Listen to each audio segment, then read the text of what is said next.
It was close. Rams 20 and Cowboys 17. One of the things I knew I wanted to do, we had the old idea of the Texas Porch, was, of course, have fun, talk Texas, but involve my friends and talk Cowboys. This will be the first of, who knows, 16, 17, 18, 20 post-game podcast. Video to come later, but waiting all day for Sunday night. I am JP Heath here. We have all areas of Texas covered with my trip to be discussed at a time of my choosing. I am in Central Texas. We have Northeast Texas buddy Kevin in his, I don't know if that's a Lynn Elliott, or is that a Dak jersey? Mike Saxon? It's a Dak jersey. Okay. Of course it's a Dak jersey. I'm going to go Mike Saxon. Lynn Elliott, no. Lynn Elliott was number 2. I wanted to short him a little bit. By the way, in our last podcast, you kept referring to number 1, and it was as you counted down. Here we go. 5, and maybe this was all off air, you know. You yes, did that's Cowboys numbers. Yeah, that's you a did shtick Cowboys numbers. Yeah. And then you did 1, and I was like, man, that is a terrible Cowboys number to go ahead and, and roll on. Maybe we should, I don't know, pick a different number to roll on. Yeah, it is. Do we have a 2? Number 1, Raphael Septien. I didn't do it. I wanted to go with the radio. No Raphael Septien references, please. No. We have enough trouble for tonight to go over that. Okay. Podcast Josh to join us soon, hopefully, but if not, Kevin and old JP can't hold the fort down. Well, here you go, friends. We have a season in a game 1 to discuss, still amped up from it, still disappointment hanging in the air in our respective quarters, I am sure. But let's see. Big things to talk about this one. Talking points, and we're going to talk about how it happened. Go not drive by drive necessarily, but the big moments of the game. The big issue of the game for me, injuries. You wouldn't think... I guess you can kind of see it. Leighton Vander Esch goes down. We hardly knew ye. Oh, man. He goes down 3 plays in. Blake Jarwin, it's reported ACL. He goes down late second quarter. Cam Irving, who didn't get the start, Terrence Steele did at that right tackle position, who we told you just a few nights ago in our season preview, it was going to be a hot mess. It didn't even get a chance to be a hot mess. As Irving goes down on special teams, Steele was in there. He got tweaked, so... that sigh is for a lot. But what was, like I said, injuries and Aldon Smith. Those are the 2 factors in the game for me. Aldon Smith on the positive, injuries on the negative. What say you before we kind of break this one down?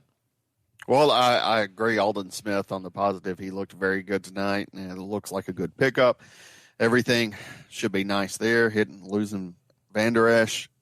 I mean, I really didn't think that was going to happen. I know maybe I was living in my at least that unicorn early. fantasy land, my Blue Star unicorn fantasy land. Maybe a few games in, but not that early. Yeah, I didn't think we'd lose Sean Lee before we played a single game too. So I guess I should have seen it coming.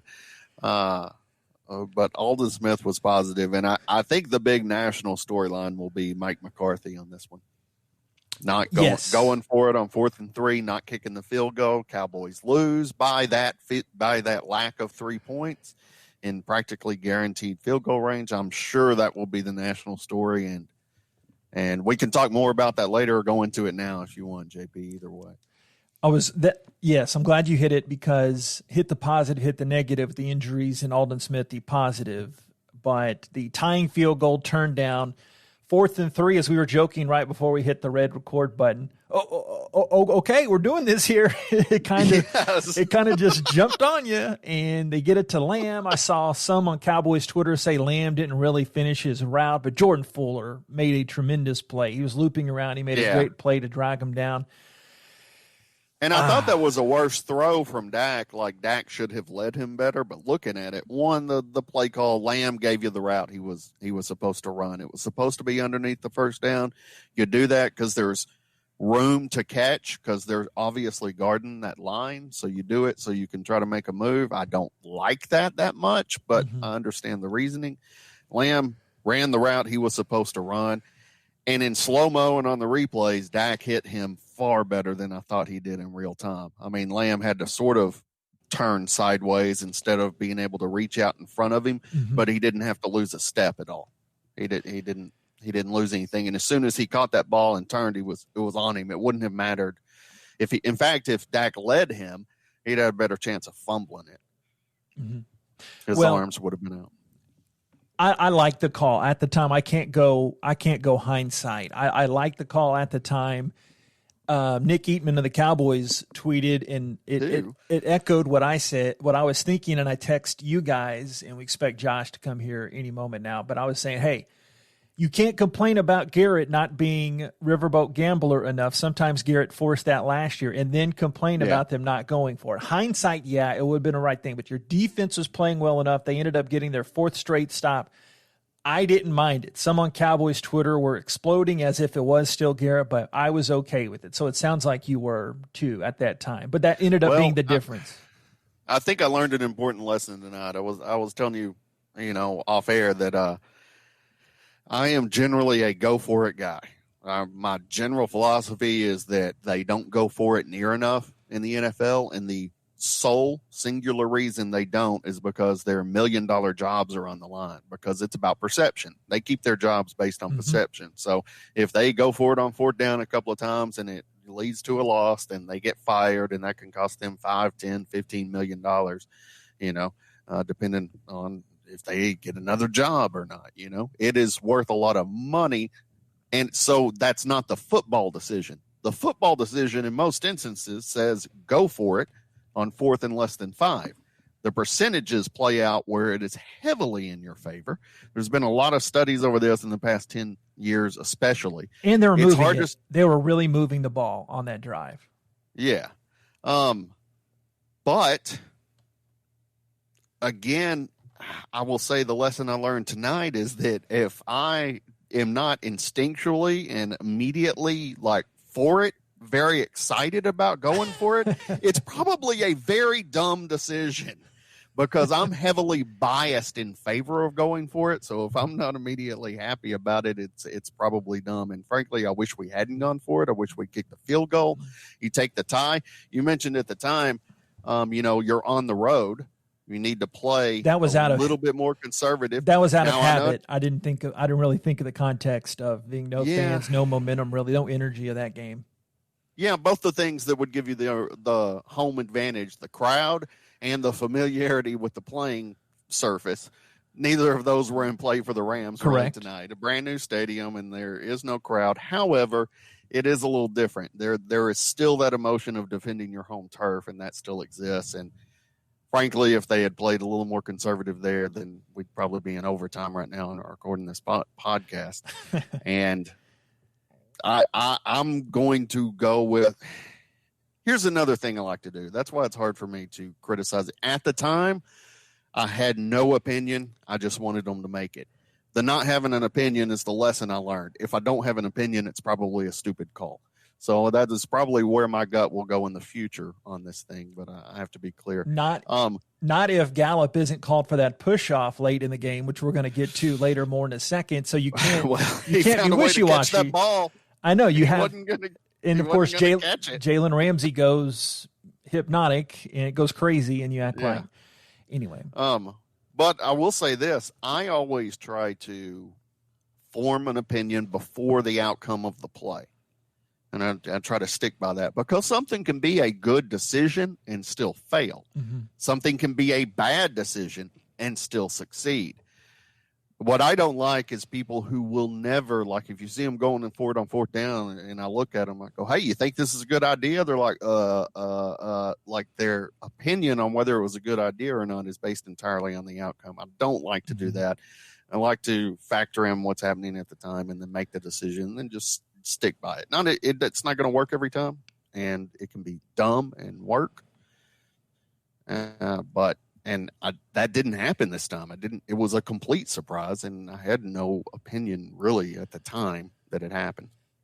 Okay, here's how it got started. Each of these podcasts, we'll get our own flow. Josh will eventually join us on one. Not a good batting average out of the gate, Josh, I will say. But no, I love you, Josh. But Kevin and I can hold the fort down.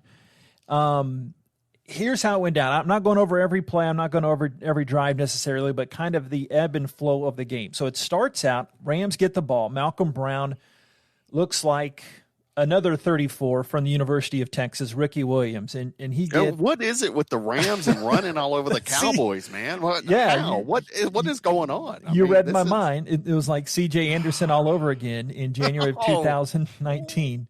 But that was a 7-play, 75-yard drive. So they're up 7-0 right out of the gate. Cowboys' first drive, Elliott gets back-to-back first downs, and then Aaron Donald, not for the last time of the night, he gets a sack that ruins that Cowboys' first drive. Then 3rd and 16. The first sack Aaron Donald's ever had against the Cowboys, by the way. Which you told me, that surprised me of the 3 games. He's usually... If I have made an error, hopefully someone will correct me on that, but I heard it on Sports Talk Radio talking about the game during the week, and it stuck with me because it's such an amazing stat because Aaron Donald is ridiculously talented. So Donald ruins that drive. Rams' second drive. Woods plays the run with Aldon Smith. Aldon Smith, not the last time that we'd hear his name. Tempo. I just wrote down tempo in my notes. Like, this is like a college pace. It's like I'm watching an SEC A&M game with the pace, but the Rams looking more like the older Rams. Right. And after there's a nice tip by Tank Lawrence on a golf pass, two plays later, they convert on a 4th and run. Another big run by Brown. Malcolm Brown had to be the Rams MVP of that game on the offensive side of things. But Sloman, that drive is saved for the Cowboys as Sloman, the rookie, clangs the field goal. It's still 7-0. So you're okay at that point. Yeah. Cowboys' second drive, own territory. 1 play in the quarter. But then Gallup gets a first down catch. But CeeDee Lamb gets his name called for the first time with a penalty. That brings it back on a hold. But they still get the first down because it's a yardage penalty. And that's when we have the Leighton Vander Esch injury. Got his collarbone checked. Womp, womp, womp, dum, dum, dum. Cue ominous music of your choice. Here we go again. It's bad, like we joked not joke, that's a bad term, when we talked about Lee, but we also talked about the injury coming into the season with Lee, and now Vander Esch. It's almost like you expected that. That's what really sucked about that. That was the thing to watch for, is Vander Esch. His health was a major concern going into the season, absolutely. So boom on that drive when the second quarter got started. Cowboys' second drive, big time of possession game for the Rams, especially in that first half. But Lamb gets that deep cross route, goes for 33 yards, a big first down. Then you get a 19-yard pass to a flanked out Zeke. Didn't really have to learn the route tree like he said he did in the offseason. He just made it work. He had 4 guys pinning him against the sideline. And then could be my favorite play of the night. Zeke flashes up his belly / his six-pack, and OMG, my life is complete. He gets the feed me tattoo, but that was massive to take advantage of that Rams field goal, and it's tied. That was an 8-play, 80-yard drive, and it didn't really take that much time. So at that point, Cowboys gave the Rams some of the dose of their own medicine. Right, and it was good. And at that point, you're feeling good about Zeke. He's catching the ball. He's running tough. Dak's making good throws. CeeDee Lamb is having a good debut. We're using our weapons. Everything's looking good. And though the Rams are looking at that point to me, and maybe I was just being foolish, they were looking much stronger than I thought they would. They don't look, a lot of times last season, the Rams looked scared, kind of like deer in the headlights. In many ways, they kind of echoed what the Cowboys season too. It's like they were not playing remotely as good as they should, you know? Well, the time we paid the most close attention to them when they were playing in Arlington in golf was deer in headlights. And, I mean, the Cowboys just ran roughshod, maybe their best game of the season last year. I don't think that's too far of a stretch. The only winning team that they beat. Mm-hmm. So later, Rams' third drive, they get back-to-back runs from Brown and the wide receiver Woods. And the Rams have this play where they use this position called a tight end right over the middle. Higbee Conference USA guy. I like following his career from Western Kentucky. But Rams at this point just dominating the clock. We do get to see Everson Griffin get his name called for the first time. First for jumping outside, offsides, but then good news for pressure. But Goff for the first time, and then he leads to they get pressure on Goff for the first time. I'm getting ahead of myself here, but that leads to a Sloman field goal. So it's 10-7 Rams. Cowboys get it back. Then we see Tony Pollard run and a catch. Nothing comes of it, but then Greg the Leg cut him right now. No, but a 53-yard field goal is missed, so it stays at 10-7 Rams before they get the ball back. The Rams' fourth drive. By the way, yes, sir. A 53-yard field goal, not a chip shot, a hard one to make. No, not yeah. But that's Zerline. That's Greg Zerline. Yeah, he's supposed to make that thing. Yeah, you're waiting for it. You're like, okay, former team. This is his first big chance, and there it goes. And it just looked terrible. Yeah, it looked terrible. So the Rams' fourth drive, we have an official Ring of Honor member to come. Tristan Hill makes a play as a Dallas Cowboy. Mark it down for your grandchildren, Kevin. 4:20 mark of the second quarter. Then an amazing over-the-shoulder catch by Jordan Jefferson, LSU product. My gosh, that one against the left side when they're going left or right. Yeah. Over Trayvon Diggs, who did not have a bad game, especially against the run. Trayvon Diggs inside the 20. But then that doesn't lead to anything. As the Cowboys' fourth drive comes, there is a Blake Jarwin sighting, a CeeDee Lamb first down. Gallup goes down the seam. Good flow. I thought that was the first time of the season, obviously, but the first time of the game, your boy Dak, he was in a rhythm. He was feeling it. Elliott gets a first down run. And then my kryptonite, Dalton Schultz, his pass interference moves it out of the red zone before Lamb comes back, gets the first down catch. There's 46 seconds left in a timeout. Dak, a He-Man-like run. As much as you try to crap on me for hating on Dak, and I don't, I try to call it like I see it. Oh, my gosh, I was wanting him to get that touchdown run so bad. Of course, it was obviously short, but then Zeke finishes it up, and somehow, the Cowboys have the lead. It didn't feel like it, but at that point, the Cowboys have a 14-13 lead, and you're like, all right, borrowed time. That's the kind of lead it felt like at that point. Yeah.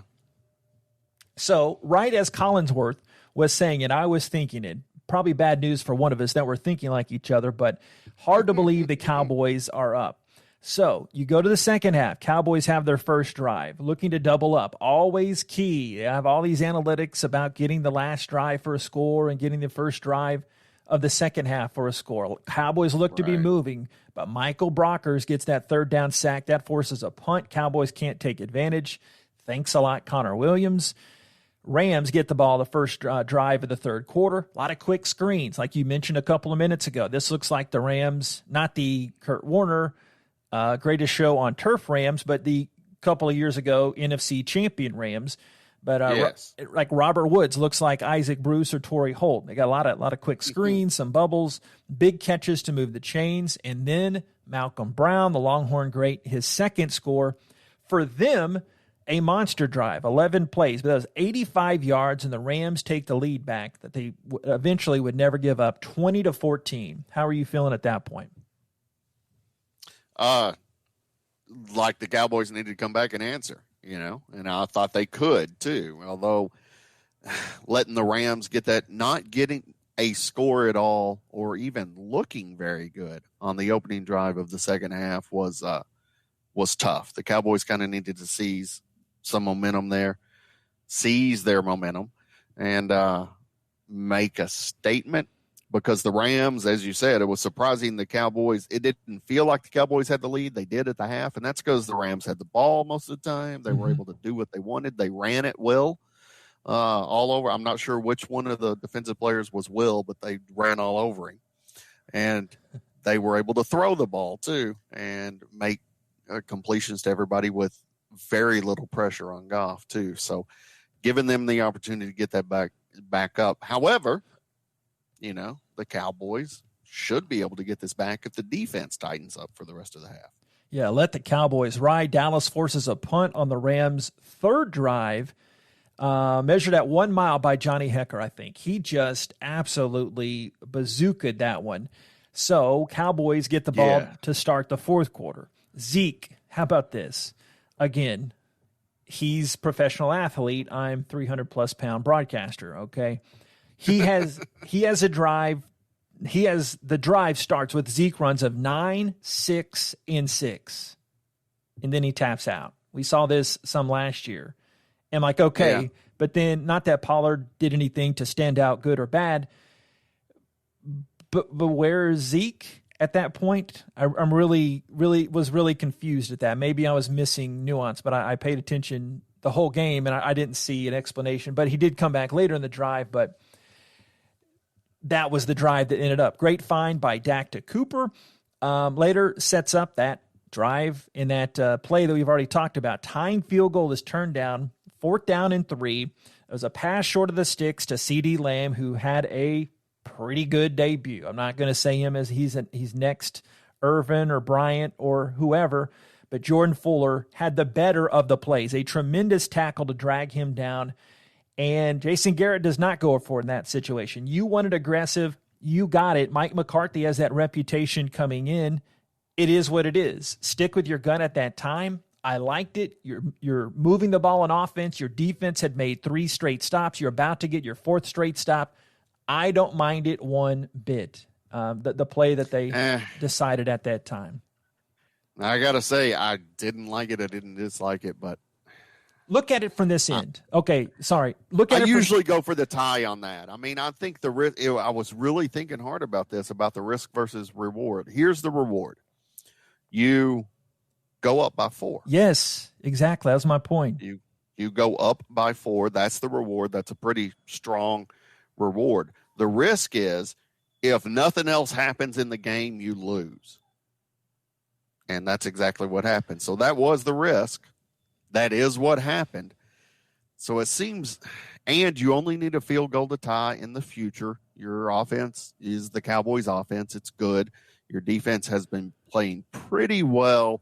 But I think here's the part where your defense was not dominating by any stretch of the imagination. They were stringing together some good plays, but it did not look dominant. I said stops, okay? not the dominant. Rams. Yeah, I said stops. I didn't say dominant. Yeah, the Rams at any point still felt like they could sort of impose their will if just, this being the cliched game of inches. The Rams, at some point, they have proven they can impose their will tonight on the Cowboys. They've done it in a few drives, and maybe those drives stalled, but they have been able to do this. You still have not been able to stop Malcolm Brown.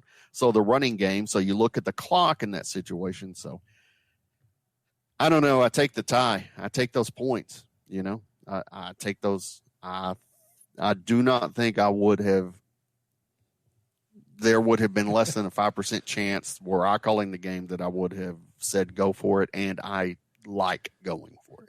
And I would like to invite folks listening, and we appreciate the listenership, that in 5 minutes, Kevin might change his mind for a 3rd time on this one. I'm sticking with my original. I'm sticking with my original one because it's early in the season, and you already outlined the point I was getting to. Cowboys buddies will do that, read our mind from time to time. You get that play, you get the subsequent touchdown. You get that 1st down on the 4th and 3 if Lamb gets the 1st down, or if Dak does throw it a little better. But I'm not putting it on Dak. And then the defense holds.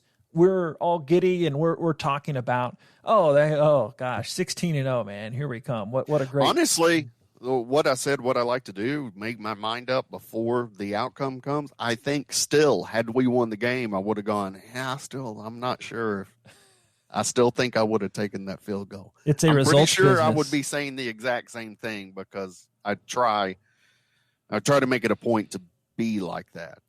It's a results business. And Kevin, I'm very happy. Like, let's see, there was a call, the push off, Michael Gallup, which you hadn't got to that yet. Yeah.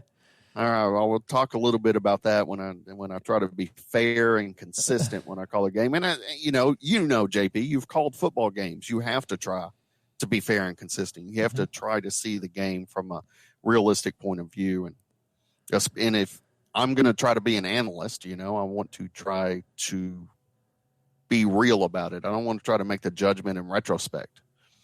You know, it's like you could say drafting CeeDee Lamb is a really good idea as you pause because I continued to rant. But, you know, you talked about CeeDee Lamb, a good debut. I think it proves that there is that promise there. However, plenty of number one picks have come out in their first game and look like total garbage. And then you're like, well, that was a terrible pick. Why in the heck would you have ever drafted that guy? Why would you ever have drafted Ryan Leaf, you crazy, crazy man? All right, we'll get to that, I promise. But after the big controversial play, which we have talked about frontwards and backwards, and I respect your take on that, but I'm still I'm in favor of them going for it. But maybe, hey, if it's week 15 and you're in Philly, the worst city in America, the worst franchise in professional sports, and you don't get it, I reserve the right to change my opinion on that, okay? Hey, so, that's fair. But after that, Rams quickly come back. They go at midfield, and the story of the game for the Cowboys defense, the guys that were left out there, Aldon Smith gets his first sack since November of 2015, almost 5 calendar years. He gets a sack. We were saying another night, invite fans to still go back. Plenty of meat on the bone on our Cowboys season preview. Wow, what a potential story that could be, with Tristan Hill having a decent game, Aldon Smith having a, not Aaron Donald game, but a pretty good game. That was very rewarding. But then the Cowboys get it back after that big play by Smith. Quickly, they give it back. That was the key, Kevin. Not necessarily the fourth down play, but only took 1 minute and 12 seconds on 3 plays. And subsequently, I saw this tweet. I didn't get to listen. I'm a Cowboys radio nerd. I didn't get to sync it up because I'm on the road. But Babe Loffenberg tweeted out, Cowboys, when they were down 20-17 entering the fourth quarter, did you know? Yeah, you knew it because I sent it to y'all. But last year, 32 different quarterbacks had fourth quarter comebacks. Dak Prescott was not one of them. Does that change tonight? Well, Babe, he knows that. We all know it now. He did not come back with it. Because of that drive, 3 plays, 1 minute, 12 seconds. Then the Rams take it. Looks like that often mentioned January 2019 playoff game, Kevin, with C.J. Anderson cramming it down the defense. But Trayvon Diggs, he has that huge tackle near the sideline at the 3:10 mark. And you're like, okay, they're going to get it back. 2:28 left to start that drive from their own 9. What happens? Cowboys 1-6 last year in one possession games. All right, you got a new coach, and what's going to happen? Short pass right to Cooper, 4 yards. Quick slant to Cooper, first down, the 2-minute warning.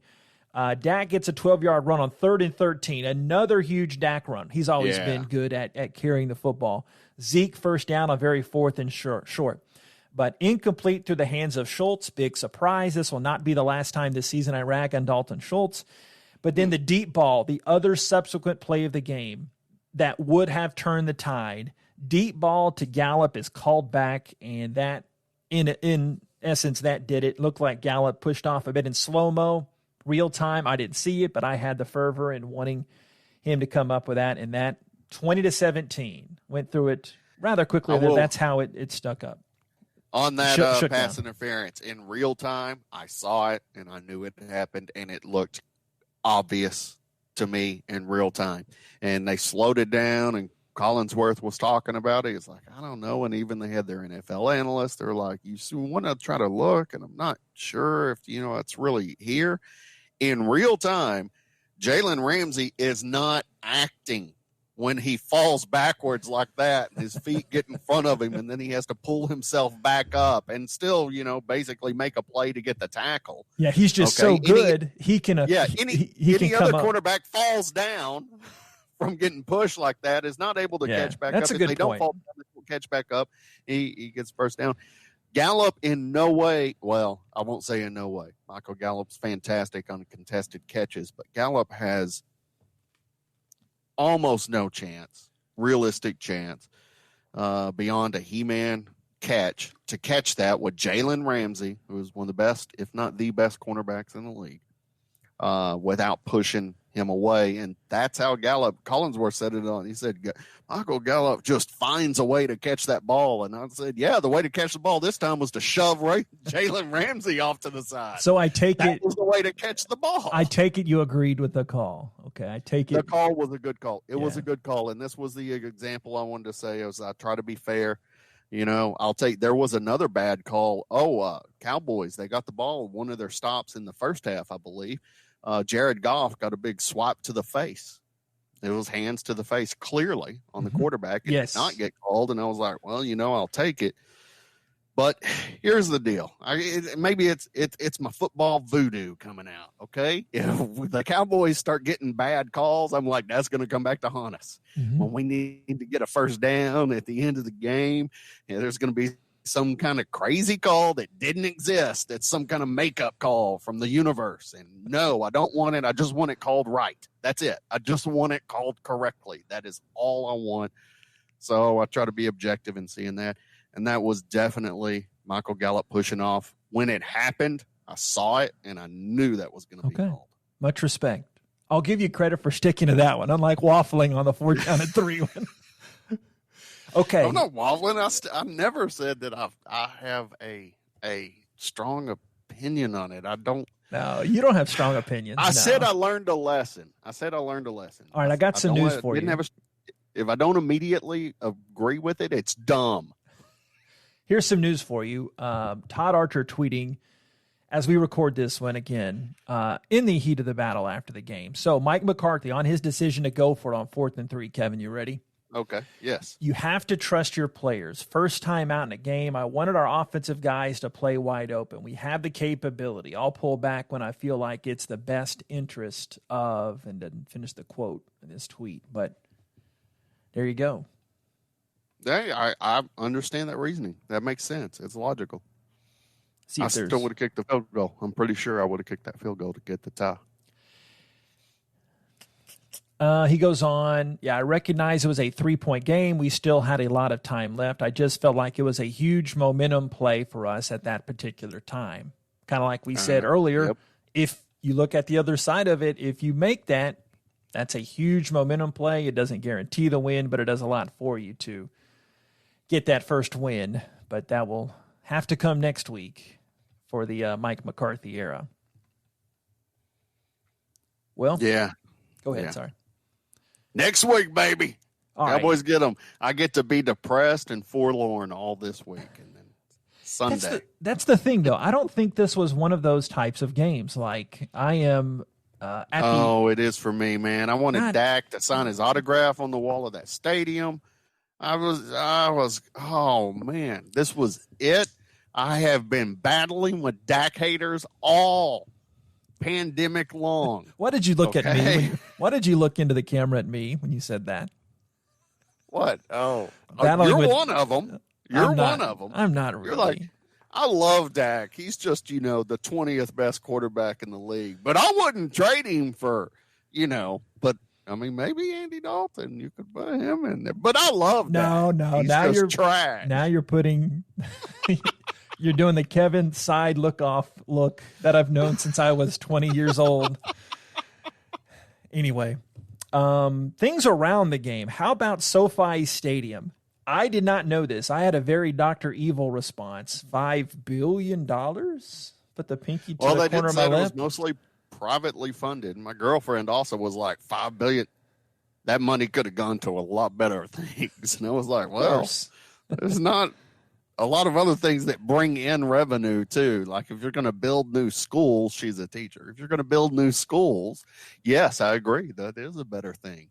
It doesn't make anybody any money though. Yeah. And then they went into it, said it was mostly privately funded. And I was like, well, I mean, that's people's money. Unlike the Texas Rangers, who just bilked the city of Arlington for the extra billion, even though this isn't a baseball podcast. But I thought from the get-go, I was driving today and listening to a lot of pieces on the radio because I had to work some this afternoon. So I was hearing radio highlights, and I even got duped on the radio. This goes to the theater of the mind, the great R medium radio, right. And then watching it, I was like, man, there is no life in this one. There is zero energy, zero atmosphere. As much as I like to knock fans, man, that was very noticeable from the start. And I just wonder, maybe that'll come out this week. I just wonder how that affects the players in this, because there just didn't seem to be that normal juice that you expect in an NFL game. But you're going in that with what are 30 years of football fandom plus watching the energetic type of game, especially Cowboys games always get the marquee lineup. Also, when we, as the television audience, were getting crowd noise piped into us. So there's also even more distance from how we might have felt from players on the field. But at one point, I was thinking about and looking, and every one of these games all day long looked like regular NFL games. I guarantee you there is a level of emotion that's missing in certain instances.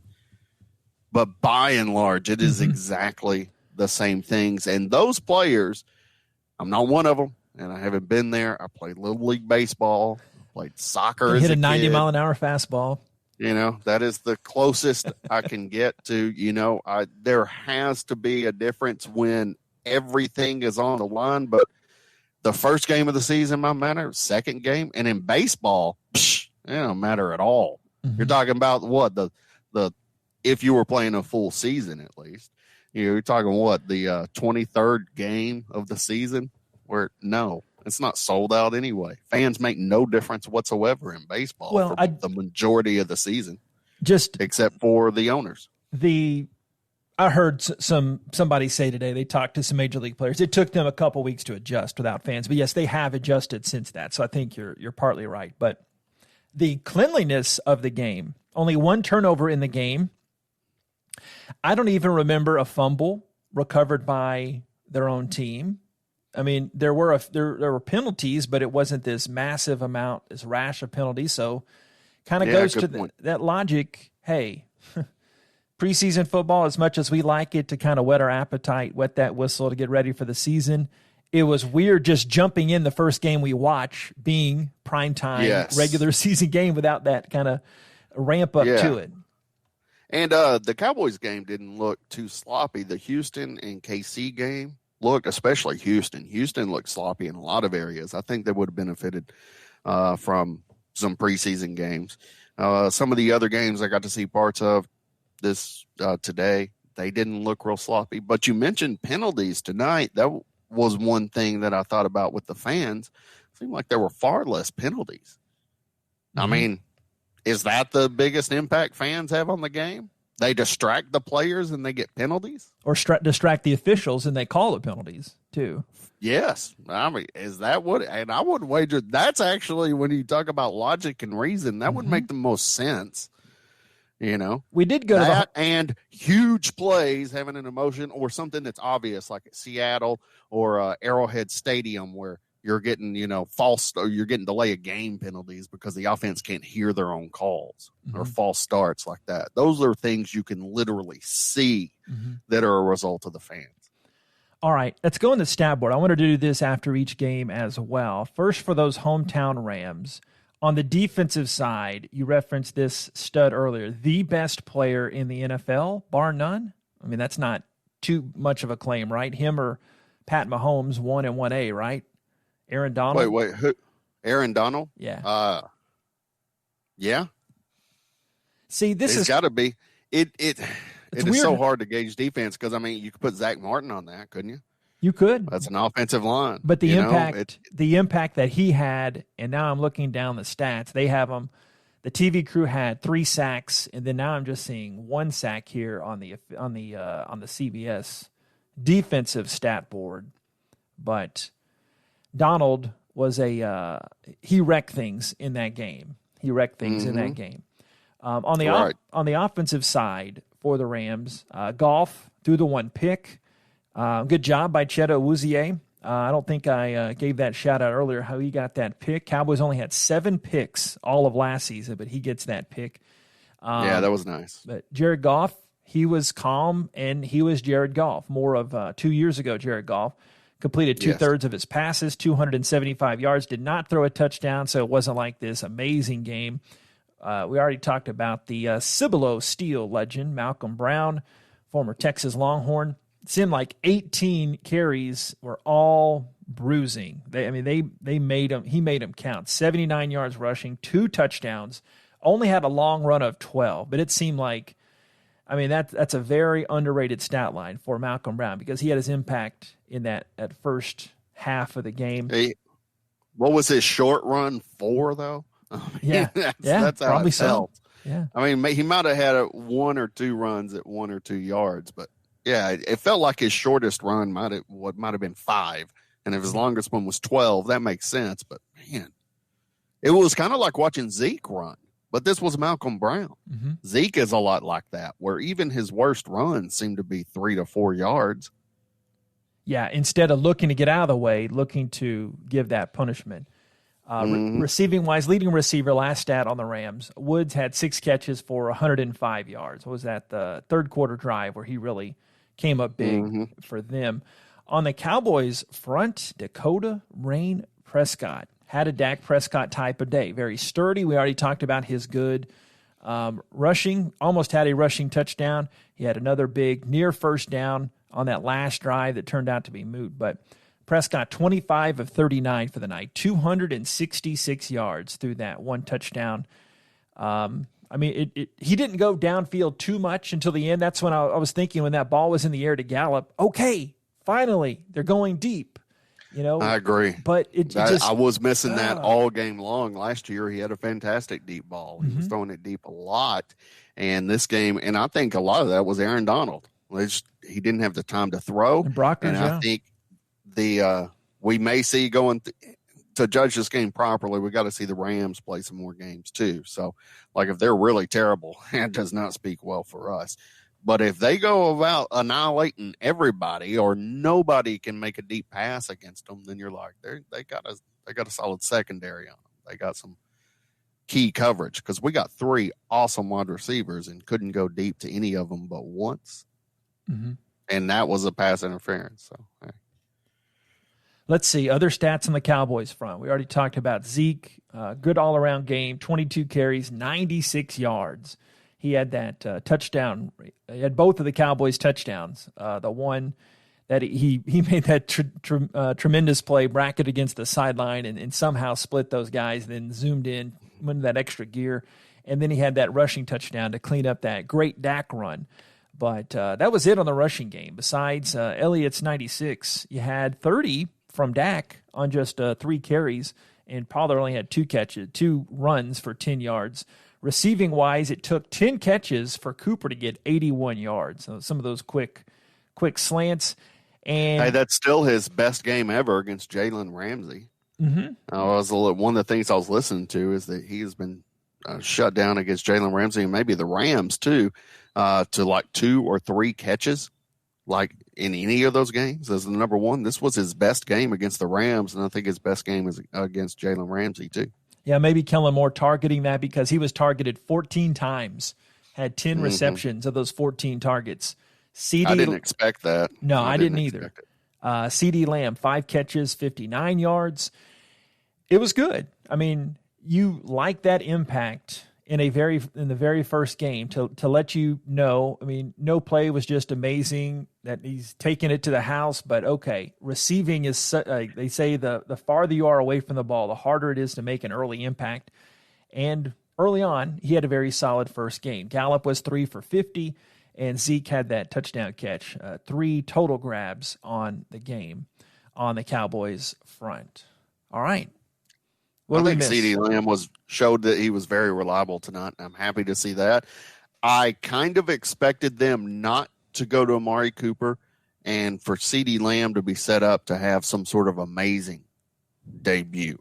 Very rare, but I thought it was sort of set up to be that way, as in he would have the best mismatch for the secondary coming in the slot where you got Gallup and Amari Cooper who have to be guarded well because they're both capable of taking over a game. So what do? Put it on the shoulders of the rookie. And I thought CeeDee Lamb was capable of handling that. Very solid. It don't feel like we've lost anything not having Randall Cobb here, and I was very happy with Randall Cobb last year. Yeah, and so that's very nice. The defense got injured and still stepped up late, made some stops when it mattered, and that was good. But this offense did not look as good overall as I thought it would. It didn't look, smooth. It didn't look smooth and easy the way I kind of thought it should. The way it did in every game against losing teams last year. So much coming in here. I'm trying to trace down some of those injury notes. A source says Leighton Vander Esch suffered a broken collarbone, but it's not a season-ending type of injury. We already told you Blake Jarwin. It's like 8 weeks. 8 weeks. Yeah, that would be a couple months. So Vander Esch getting further test on Monday, but it looks like you're going to be hunting for a tight end. And I thought this thought came past. That's not his neck, though. So that's good news. That's actually good news. That's not Vander Esch's neck. I guess. But it's not good that he's going to be out 8 weeks, but it's a lot better than, he had a fracture in his... Having his head removed, yes. I guess that's good news, yeah. Relatively speaking. I had this passing thought. What's going to happen, and I heard this on the way up here, the greatness of the ticket pregame show, that they were talking about the difference between McCarthy and Garrett. And we're going to see this sooner than we wanted to with Jarwin going out, and you're moving tight ends. I've already made my thoughts known on what Schultz is capable of in this world. Just go work at your sporting goods store now, okay? But how do they move things around? I'm interested. I'm not asking for an answer. I'm just kind of thinking out loud right now. How do they move things around? Because it would be like with Garrett, they made a great point. Garrett, you'd go from Witten to Jarwin, then to Schultz, instead of moving guys around. You got Blake Bell now. I don't remember.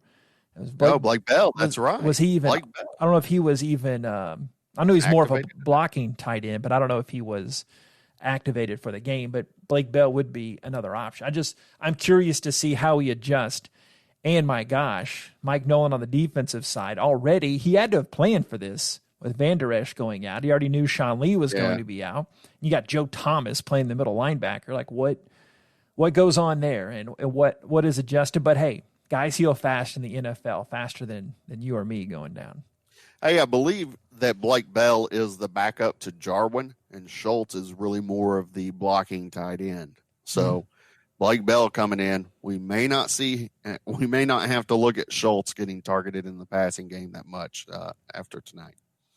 So I'll defer to you on this. It's such a big story. I apologize for the folks that even care about such things, but Joe Looney after the game talking about Dontari Poe taking a knee. That's one thing I did not notice. I was scrambling to get into my hotel room on time. I didn't notice either. I knew somewhere, but yeah. Okay, so I didn't know. I mean, that's obviously a huge storyline for the whole NFL going into the season, but I'm curious also to see the reaction from Jerry Jones. He talked about grace showing a lot. He mentioned grace like 17 times in his press conference.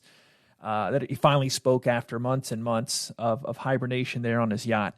But I'm curious. I mean, respect to Dontari Poe. If he wants to do that, I'm of the crowd. Hope we're not alienating listeners, but I'm of the opinion that even though I don't agree with it, even though I wouldn't do it, he's got that right to do it. And he's also got the right to support his teammates for that cause that he's standing up for. But just I don't have to think about if I would do it or not because I'm not on that kind of stage. I think that if I felt like there was major injustice in this country, that I would use my platform, and I think it's a responsible thing to do to make the statement that spoke to my heart, and I agree with the statement he's making. However, I don't think you have to make that type of statement to either. I did see a shot of Jerry Jones towards the end of the anthem, and he had his hand over his heart, for the anthem, and that's fine too. I think the problem is getting angry with people for how they choose to express themselves when that's not the American way. Okay, here's more on the field, and somehow this eluded me. No surprise that the great Bambino, Babe Laufenberg, he tweets out again, I love this, Kevin. Can I just pause and say I love doing this kind of in the heat of it right after a game because you get the live feel to it. So third downs, I am a third down nerd. I love tracking third down stats, and I thought about it during the game, but I never got back to it. So the great Babe Laufenberg of the Cowboys radio crew does this.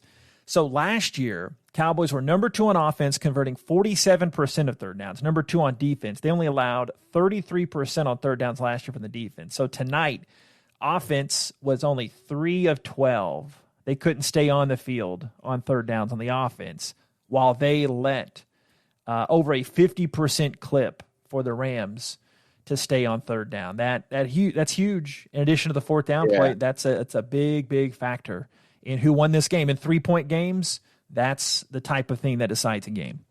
Absolutely.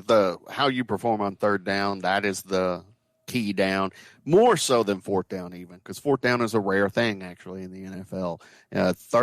Your performance on third down is what your performance on third down, your performance in the red zone is what determines it.